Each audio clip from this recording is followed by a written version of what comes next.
मैं एक जल परी थी और मुझे एक इंसानी लड़के से प्यार हो गया था। लेकिन चिंता मत कीजिए, ये कोई साधारण परी कथा नहीं है, क्योंकि उस लड़के से भी बढ़कर मेरी जिंदगी की सबसे बड़ी दौलत वे दो इंसानी लड़कियां थीं, जो मुझे पहली बार धरती पर आने के बाद मिली। हमारी पहली मुलाकात एक भयंकर तूफान के बाद हुई थी। क्लेयर हालात का जायजा लेने आई थी, लेकिन गलती से तालाब में गिर गई और समुद्री घास के पीछे छिपी मुझे देख लिया। मैं उसे देखकर जितनी चौंकी, वह मुझे देखकर उससे भी ज्यादा डर गई। यहाँ तक कि जिस लड़के पर उसे क्रश था, उसके बचाने के बाद भी वह कांप रही थी। क्लेयर को पूरा यकीन था कि मैं उसकी कल्पना नहीं थी, इसलिए उसने अपनी दोस्त हेली के साथ मिलकर रात में दोबारा तालाब की जांच करने की योजना बनाई। उन दोनों की मजेदार हरकतें देखकर मुझे यकीन हो गया कि वे बुरी इंसान नहीं थी। अचानक हेली चिल्लाई, अरे मुझे बाल दिखाई दिए। मैंने सोचा, हे भगवान, ये दोनों मेरी एक भी बात नहीं सुनेंगी। मैं उन्हें समझाने की कोशिश कर रही थी, लेकिन वे लगातार बहस करती जा रही थीं। फिर जैसे ही उन्होंने मुझे साफ साफ देखा, दोनों की आंखें फटी की फटी रह गईं। इंसानों के लिए पहली बार जल परी को देखना हैरानी की बात हो सकती है, लेकिन ये दोनों कुछ ज्यादा ही नाटकीय थीं। ऐसा लग रहा था जैसे उनके जबड़े जमीन पर गिर जाएंगे। धीरे धीरे उनका डर जिज्ञासा में बदल गया और वे मेरे पास आकर बातें करने लगी। ये पहली बार था जब मैं इंसानों के इतने करीब आई थी। मुझे उनके पैरों को देखकर बहुत हैरानी हो रही थी। तभी तालाब का रखवाला आवाज सुनकर वहां आ पहुंचा। क्लेयर और हेली जल्दी से वहां से भाग गईं और अगले दिन दोबारा मिलने का वादा कर गईं। लेकिन अगली सुबह दो आदमी पंप लेकर आए और पूरे तालाब का पानी निकाल दिया। मुझे मजबूर होकर पास के एक स्टोर रूम में छिपना पड़ा। कुछ देर बाद क्लेयर और हेली मुझे ढूंढते हुए वहां पहुंच गए। मुझे बाहर निकालने के लिए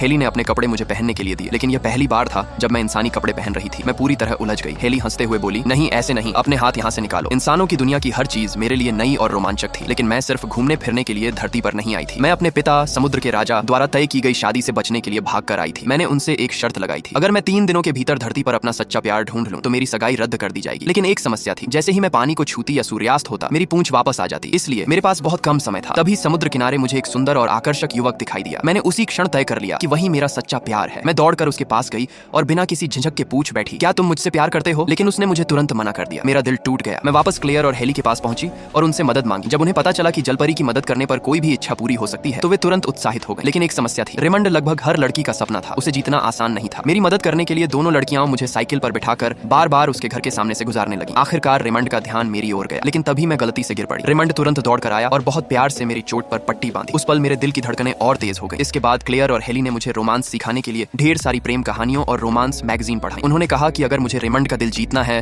तो मुझे सब कुछ याद रखना होगा। लेकिन हर बार